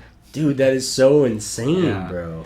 But it's weird that the mind, or at least my mind, couldn't wrap my head around what I was doing. So it might as well have been like rock. Right. You couldn't. Did you? I'm sure. Like, is it is it a profession for the guides? Do they make any capital or? I paid him. Right. I paid him. I gave him like At least a €80. tip or something. That's It's like, what dude, you're basically doing what it. it was. This is cool because that, like, cool. you said he made somewhere damn near 100 decisions while he's trying to Hundreds go through. of them. Yeah, Hundreds and hundreds. we gotta keep going for 20 minutes or whatever. And like there's times when you're like walking through like knee deep water. There was a time when we were walking Wow. through shit water and piss and there was flies. Like the whole thing was just like grubby. yeah, grubby. But you're trying to get to this crazy location. Yeah, dude. and so we get there and then it's something like 3 hours out and like at the end of it, like you had to like army crawl vertically through a tunnel somebody built like this thin from one floor to the next. The whole thing's just like tomb raiding shit, man. Oh my gosh. And And- so did the guy, my bad, Go did ahead. the guy, did he have any notes of direction? Yeah. Okay, I was going to say, because Yeah. maybe like there's dudes that are just that good, but you would Yeah, he also did. kind of want like a notepad. So he has areas where he likes to go where he said he doesn't need maps, but he says the bones aren't really his thing. There's all kinds of other crazy shit down there. Oh, wow. But everybody wants to go see the bones. So that's like Right. the big thing about it. So Mm-hmm. he took us to the bones. He had a map. He said that there was a general map of certain parts of the area released like on like what's that like I can't remember the name of that online website where people just post shit. Wikipedia? No, it was like Reddit? Reddit. There we Reddit, go. Somebody okay, released it yeah. on Reddit. I love Reddit, dude. You Yeah. can find some crazy stuff on there. Somebody released it on Reddit, but he showed me the map, and you couldn't use the map unless you already knew the system. Oh, okay. And it would have been no help to me. Right. It would have been It's hard to useless. interpret for someone who's Yeah. never been down. Okay. Yeah, and because it's also 3D, like there's multiple stories or multiple levels. And Yeah. then there's tunnels. And so, you know, and he's explaining, like, at some points, like, we got to, like, a well, and he's like, yeah, there was somebody threw a note down there, and if you know, because there's, like, gangs and groups, not dangerous gangs, but it's, like, groups that, like, get together, and they have, like, their own secrets about the catacombs. So if you can follow the clues that they leave, you can make contact with them, and if you're worthy of finding the clues, you can, like, you know, be part of them. Right. So it's like, yeah, there was, like, this random pit, like, well, it looked like a well. And, like, he's like, yeah, somebody threw a note down there. He's like, if you're down to go get it, it'll give you a clue to another place. No way. You know? So it's almost like initiation into the group. It's like yeah. you got the note. Yeah. But you had to work really fucking hard to get. Okay. Exactly. Yeah. Damn. So it's a game, dude. It's a game. Whole in life. I mean, I feel like everything in life, like everything that you go into in your life is just a bunch of games, right? Yeah. And that, for the catacombs, that's just the game right It's there. Go down there, see how much you can explore, how much you can rebel, and like Rebel. You know, And the police are the enemy. yeah. Yeah. Oh my gosh, man! Everyone's like going down there and that's just crazy. So we make our way out, and it was the funniest thing because, like, as we're, like, going up, like, you start seeing old, like, electrical shit. You start seeing old, like, parts of, like, the old train system. You're going up, and then you're just at a ladder. At the top of the ladder, there's, like, a manhole. So he goes up first, the other guy goes up, and I go up, and I poke my head. I'm in the middle of a Parisian street right by a park. I poke my head out, and there's this father and son just looking at us. We're covered with dirt. Coming out of hell. Oh my god. Into, like, this park, crawling out, you know. He's like, what the hell? Yeah, it was just so trippy going from that just to waking up and you're back to, like, the real world. Oh my gosh, dude. That is so insane. You know, I'm going to put that on my bucket list, dude. It just sounds so crazy. Yeah. Like, I want to go down there and see that shit. Yeah, I mean, you have to, man. Unreal. There's a museum, it's the Museum of the Catacombs, and they take, like, 1 kilometer of, like, 3/4 of a mile of, like, one area, and in that area they have a lot of bones, that all the prettiest, best conditioned bones, where they make it into a crazy, like, labyrinth of bones. Probably a lot of people have seen that. That's probably the pictures I was looking at. It's like, it looks like a pathway. And there's, like, skulls on the walls. Yes, exactly. Okay, yeah. That is part of the catacombs, but that's just one small part that 1 kilometer of it's small. Right, Yeah, compared to the whole thing. Yeah, where they've turned it into a museum, so you can pay, like, €20 and go down there and do the tour. Mm-hmm. But then do the other tour. The other tour, too, dude. So I told my dad about it, and he's like, he wants to do it too. My dad and my uncle both want to do it, so I already contacted the dude. And I'm like, I bet you would feel better, too, going down there with your fam. Like, people that you know, all right, we got each other's back. Dude, I would just be so scared of, like, my dad's getting older. Like, imagine he trips and falls and he's... Right, dude. know, yeah. That's the thing. There's probably some, you know, little treacherous parts. Especially, you said you're walking through shit water at some point. You know, like, you're going through the mud. Yeah, I remember he was just... Tim was just like, oh, sorry about that. You know, like, I forgot there's shit here. Yeah. So your buddy Tim, and he really enjoys it. Like, he goes down there. That's and his shit. Goes through the maze and, like, tries to understand And explore. To explore Wow. new... And, like, we'll be walking, and you'll just see, like, somebody was just digging. And he's like, yeah, if you want, you can just dig there. We don't know where it's going to go.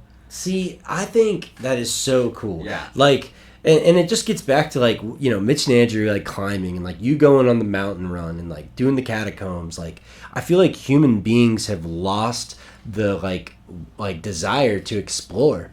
And it's, like, such an amazing thing to just go see new things. Like, you get so caught up in your 9-to-5 job. You get so caught up in your life, stuck in that same city that you always been in. But, like, when you go out and you explore and you travel, dude, it's just something else clicks in your mind as a human. Yeah, it does. And a lot of people, like, they're choosing what they want, right? They want a brand new truck, or they want, you know, so it's like... Yeah, you have your money that you've made from work, and now, what are you going to spend it on? What do you want to spend it on? And I like how you said, like, you mostly like to travel international because of how, like, you can cut costs on things. Although Europe's not cheap, but Right. everywhere else I go usually is. Yeah, and I want to get involved in that. Like, I'm trying to hit a trip to Puerto Rico. I know things, you know, are cheaper there. And, you know, it's still a beautiful place, though. Or even, like, a lot of, like, beginner travelers, like, they'll go to, like, Costa Rica. Yeah, I really want to go to Mexico, too. Mexico's Before sick. Puerto Rico, I want to go to Mexico's Mexico. sick. Mexico, like... The food, man. Mhm. It just looks so delicious, and my buddy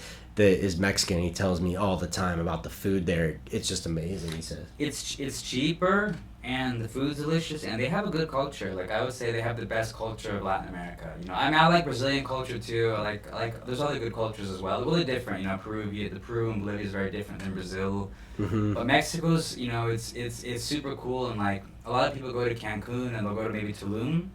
That whole peninsula, the Yucatan Peninsula, I mean, it's flat, so bus rides, or if you rent a car, it's super fast to get from place to place, and it's world-class. That's the world-class beaches, world-class Mayan ruins. You know how we have, like, springs here? Yeah. They have thousands of them.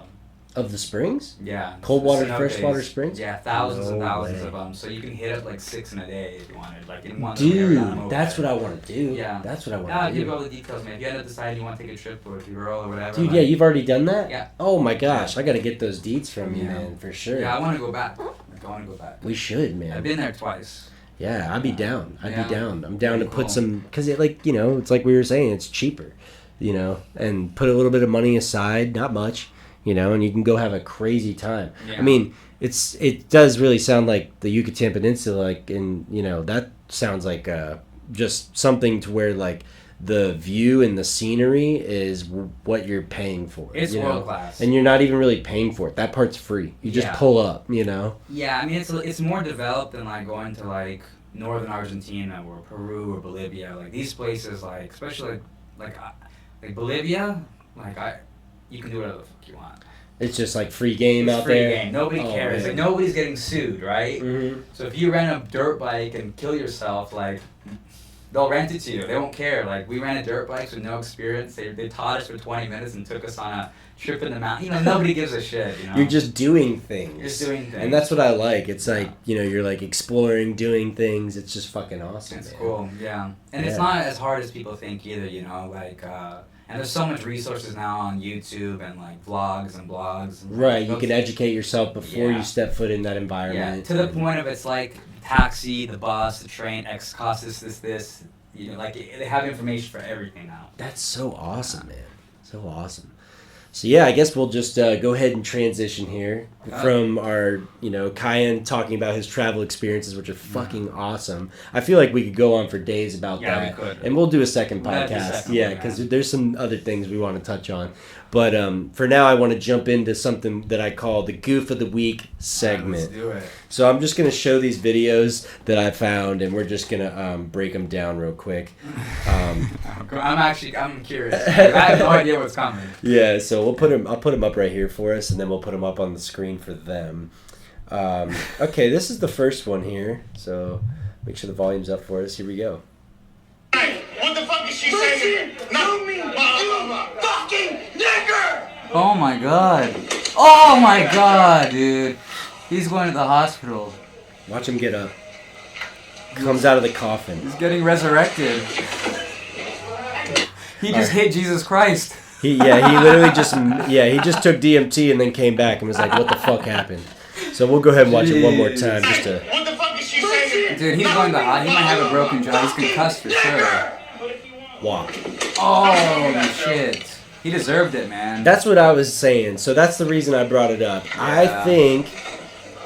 You can't, look, free game at that point. Yeah, and I really do think, like, the more you fuck around, the more you're going to find Yeah. out. And right? the dude, even though he hit him hard as fuck, he walked away. Yeah, he did what he 100%. had to do. He's like, I'm not going to get on top of you and cause brain damage. Part of him maybe felt bad for just mollywopping him into the drywall, right? Maybe part of him felt bad. Because he was a lot bigger. Yeah, he He's a definitely, lot he bigger, had yeah. size on little buddy. But the thing is, though, is like, you go around talking a tough game, and you drop the N-word, dude, sometimes... He was drunk as fuck. Yeah, you could tell he was drunk. Maybe the other guy was drunk too, but it's like, you gotta, like, you know, the more you fuck around, the more you're gonna find out. And that was a perfect case scenario of it. I think it was something that is probably gonna make the kid better. I've been hit by a dude like that in the club. Whoa. But not for saying the N-word. No, No. just for being there. Oh my god, yeah. And it was Andrew's fault? It was Andrew's fault. He started fighting these dudes, and I just happened to walk in with my drink, not even knowing anything was going on, and laid out, went to the hospital, just like that. Oh my Just like that. gosh, Not even, dude. I wasn't yelling. So when you got laid out, like, when did you come to? Was it like after, like, you were already in the hospital? Or No, was it I woke before? up and I regained consciousness. I was so That's what drunk, happens. too. Eyes might be Yeah. open, but you'll be Yeah. like, at some point,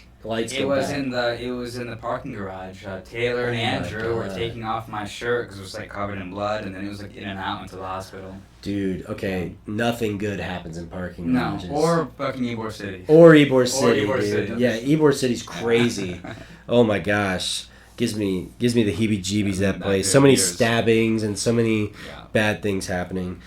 People getting kidnapped, and it's bad. But so this is the second Goof of the Week video. We got 3 Goof of the Weeks, all right? You know, we just figured we'll throw 3 up to make up for last week. So here's Goof of the Week number 2. There's only 3 things I enjoy in life: flicking bean, eating Regine, and driving green. Let's go. Big There's only boy. 3 things I enjoy in Big life: boy on the greens. flicking bean, eating Regine, and driving green. That was pretty clever. Woo! Yeah, so I just wanted to ask you, how much puss do you think this kid pulls? None. None. Probably 0. But you know, you would never guess it, right? Yeah, he had me fooled for a second. 1 second. Yeah. Oh man. He'll get it though one day. He'll get it, you know. Oh man. So we got Goof of the Week number 3 coming up here. Got to stroll through and find it here. Let's see. Oh, here we go. Alright, ready? Hayden, it's on you. Okay. Rolling. Open Logan Paul. Yep. Logan Paul. Oh! Oh, shit. Yo, catch him. Face down, ass up. That's the way. That's the way, Yo, bro. he's out. Roll him over. Flexes Roll him and over. then Roll just- him over. Help me out. How much you think Logan had to pay him for him to do that? Oh 500 man, bucks? yeah, $500. You know, it kind of looked like he did it out of aggression. Like maybe this dude maybe drank Logan's like coffee or something and got mad. You know what, dude? I'm gonna slap you, and then just call it even, and then you can still hang out with us because I'm Logan Paul. I don't know what he's doing, He but thought that was a fat Nate Diaz. we're gonna watch it one more time, and we're gonna focus in on the noise that the guy makes after he gets just straight knocked into a different realm here. Alright, ready? Hayden, it's on you. Okay. Rolling. Open hand. Oh! Oh, shit. Yo, catch Right here. him. Catch him. He said catch him. How are you gonna catch him? He's 400 pounds. He's going, yeah. How can you catching get, him? yeah. And the guy who was supposed to catch him was behind him, Yeah. and he got knocked out going forward. So yeah, how's he gonna catch him? He's behind him. You think that's what Logan's gonna do to Nate Diaz? Oh man. Well, actually, so that was Logan Paul. Jake Paul's fighting Nate Diaz, Yeah. and I'm gonna be honest, man. Nate is a bad dude, obviously in the MMA world, and primarily a boxer. Well, I guess you could kind of say he's maybe jiu-jitsu primarily. Boxing jiu-jitsu. But we'll call him boxing jiu-jitsu. Yeah. And I think that he is going to technically beat Jake Paul. There's no way that Jake Paul's technique as a boxer is on the same level as Nate Diaz, right? I think he's gonna KO Nate Diaz. Okay, Yeah. but my follow-up statement was going to be, Jake Paul's a young dude, okay? I saw the face-off and how quick he was moving and how slowly Yeah. Nate was reacting. That's just a face-off, I get it. Yeah. But just to see that there is a little bit of like a age gap in their primal state, you know? That and like Nate's body has to be so worn out. You saw him fight Tony Ferguson. Oh, They yeah. look stiff. They look like stiff old men fighting. It was Yeah, real sloppy. dude, Imagine yeah. what Hamza, I say Kamshak, you know, because Colby. Oh, yeah, Imagine what yeah. Kamshak would have done to Nate Diaz. Dude, Cumshot would have fucking dumped Nate on his head, probably. First round, I think. Now, if Nate comes down with a little ankle lock on the way out, maybe. That's the thing. When you get older, you start to drift away from your primal years, and that's probably why you think that he's going to get rocked. Everything gets stiff. Everything hurts. Like you're not moving as fast. Like I Yeah. just haven't been impressed with Nate Diaz for a long time. Yeah, and he's actually disrespectful as shit. Did you see the press conference? Nate, like in the middle of the press conference, just walks up and leaves. And Jake's like, Yeah. "Where's he going?" And all the people were like, "Oh, he's going to the bathroom real quick. He's on a bathroom And break." he's left. Yeah, and Jake Paul's like, "I've never seen anything." Nate, like that." everybody loves Nate Diaz, and I'm like one of the few people who I don't like him. And I feel like he's one of those dudes. Him and Tony Ferguson are like two of those dudes who like were the shit in high school, and they still think they're the shit. Like he was in Oh, high yeah. school. They got that like height, like I'm the. Yeah, that Yeah. bad boy mentality, Yeah. you know. Well, Tony Ferguson actually is not doing well. He got a DUI. He flipped. hit I think he somebody, flipped right? the truck and hit somebody. Hit somebody. You know, just you know, he was at the epitome of like professional like sports fame, all that, and then just the downfall right now. I think he's fighting Bobby Green though, no? He is? Yeah, they announced it. Oh my God. Okay. Everybody say a prayer for Tony Ferguson's mental, you know, brain cells right now. Because Bobby Green is going to piece that man up. So, yeah. Like, I'm taking Bobby Green in that fight, 100%. But speaking of fight predictions, let's just, like, segue right into the UFC card that we're having this weekend. Right. So the card is Dern versus Hill. It's a fight night. It's free. I really don't want to start though at the top of the card. I want to work my way up from the bottom. So we'll go from the bottom of the card here. We got Diego Ferreira 17-5 versus Michael Johnson 22-18. Dude, it's like Michael Johnson's record is so bad, but his hands are still so good. Even though he's old now, like I saw him fight. I don't remember who he fought last time, and he was slick. His boxing's still good. See, that's the thing. Like the OGs got the tricks up their sleeve, and that's the same with Nate. Like I'm telling you, that's how he'll win the boxing match if he's gonna win. It's gonna be from technical standpoint. And endurance, maybe. Yeah, because that in triathlon and stuff. Yeah, but yeah, Michael Johnson going up against Diego Ferreira, 17-5.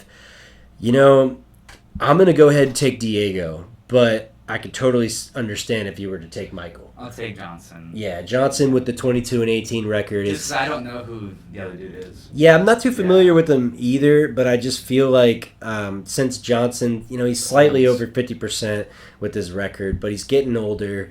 There's a lot of experience under his belt, so. And a lot of those losses were like top 5. Oh yeah, yeah, the Khabib is one of his losses. You know, Gaethje. Yeah, because that's the thing. Michael Johnson's constantly going up against absolute dogs. Yeah. I mean, this guy's 17-5. He's going against, and he looks young. Old is he? Let's check his age. So he's 38 years old. I'm going He's Johnson. older. He's older than Johnson. Yeah, I'm going with Johnson for sure now. Wow. They're both 5'8".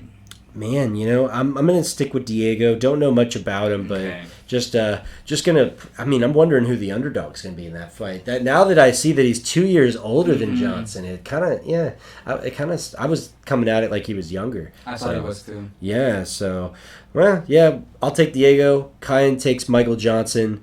Moving forward into the welterweight division, we got Buckley versus Buckley. Yeah, Buckley's sick, dude. Where he blew up after he got his leg kick caught, and then he did a reverse leg kick and just connected, just knocked him out. Is brutal. that welterweight? Yeah, that's it. Welterweight. That's the interesting one because Buckley's always been small at 185. Oh yeah. So we'll just dive into the tail of the tape. Same age. Same height, same weight, reach. Buckley's got a 2-inch reach on him. I'm taking Buckley. I'm going with Feely. You're going to go with... Philo, however you say Andre Philo. I've seen him fight. He's got super good hands. Okay, yeah. Same amount of losses for both these guys, so this should be an even fight. Same age, same amount of losses. He's super short, Buckley. Very short. It's very odd that he's shorter with a longer reach. Yeah, like Volk. Very odd, yeah. Like Volk, yeah.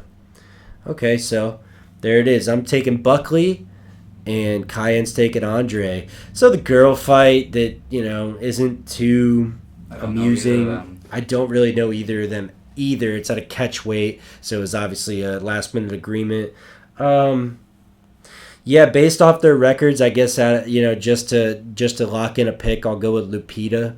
You know, but this should be a toss up. What do you? I guess Where is she from? Does it say? Oh yeah.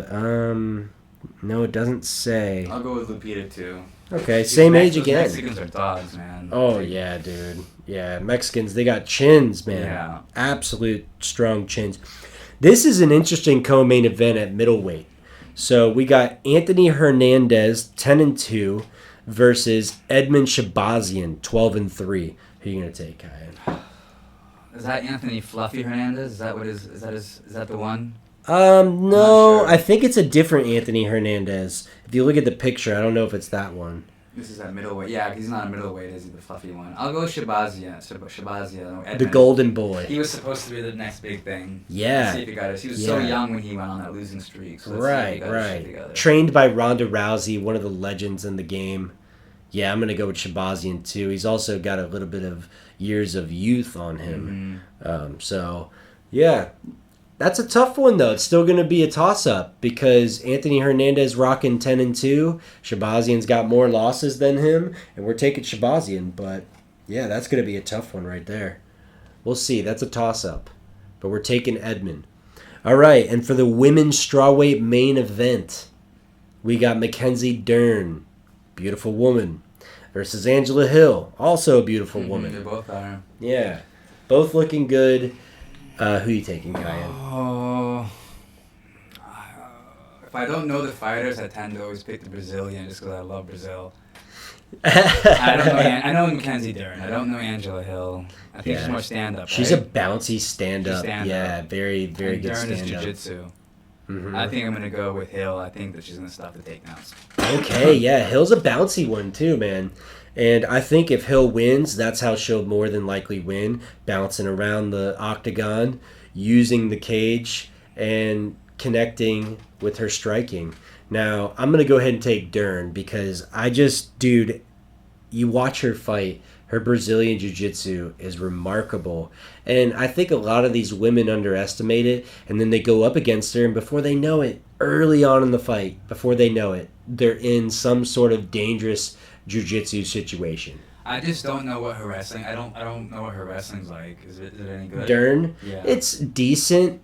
You see a little bit. You see glimpses of it, but then she, obviously gets right towards the submissions. Like I've seen such a big, gap of lack of wrestling with certain people who have trained too much jiu-jitsu. Mm-hmm. Like that Kron fight. Right. And you see that kind of often where it's like. My buddy bet me a shoey on that fight. I know. I saw that on your podcast, and when I heard it, I was like, I like that. What's Jourdain's good? Yeah, Jourdain. He's a badass. His record's not accurate. No, because he was split decision losses. I thought he won. Right. So I was completely for Jourdain on that one too. Yeah, and that's a frequent thing in that weight class. Those split decision losses. Mm-hmm. So.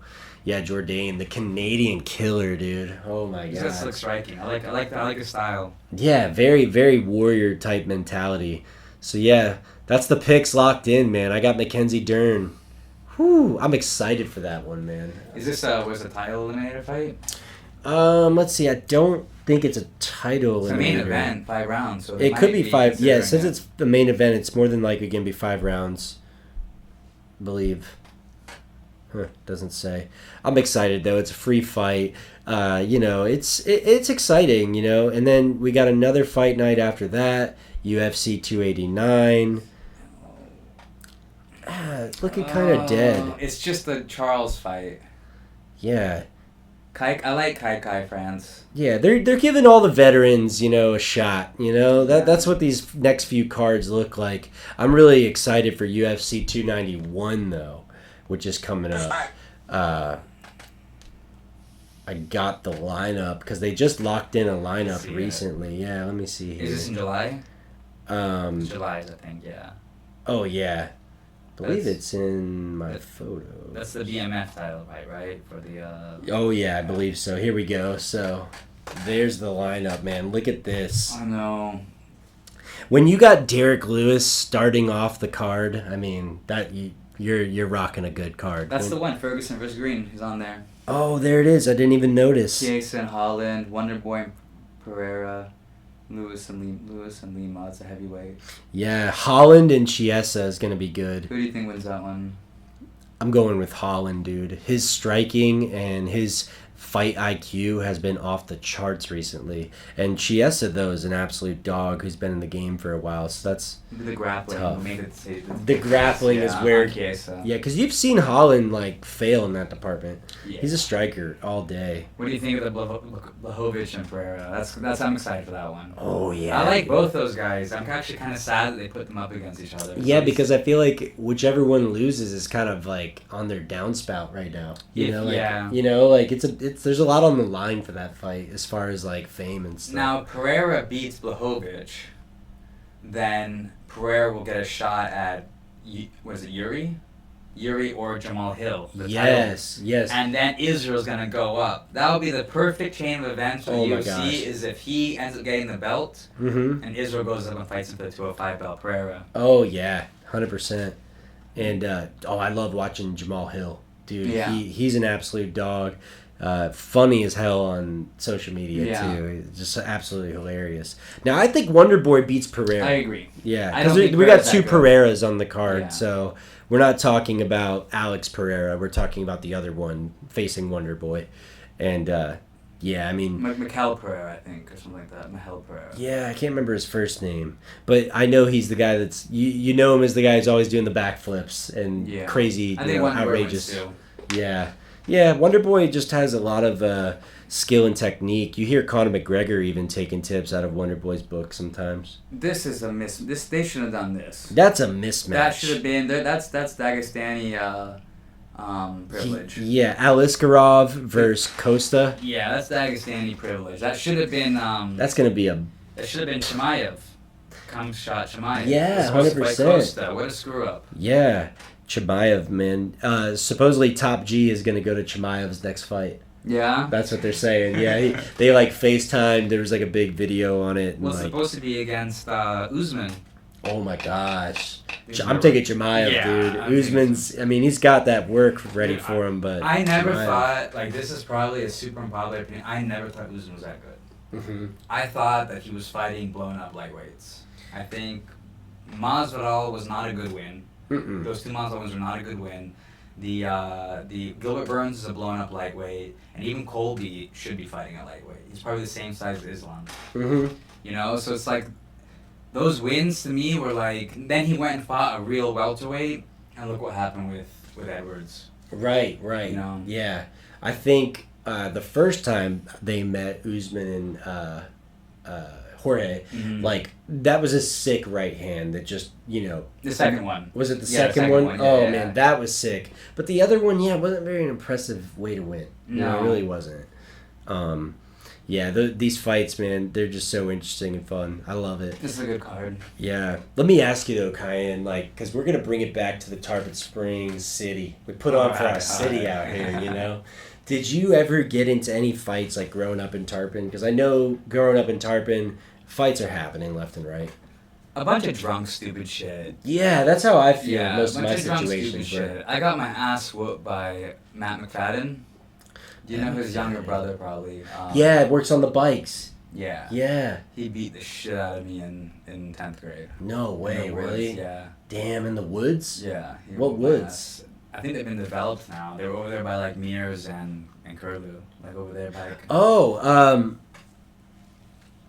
we used to call it Asland or whatever back maybe, then. maybe Yeah. that's what it is. It was yeah. like over by Sizzler Field and shit. Yeah, he beat the shit out of me. No way. Yeah. So what happened in that fight?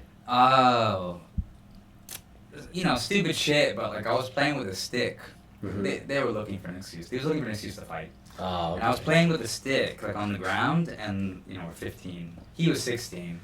And the stick broke, and a little piece of the stick, like, flicked and hit him in the knee. And he goes, "You just hit me in the dick!" Oh, And damn. bum rushed me. I Damn, thought he was we just were- looking for a reason. Yeah, I thought we were friends.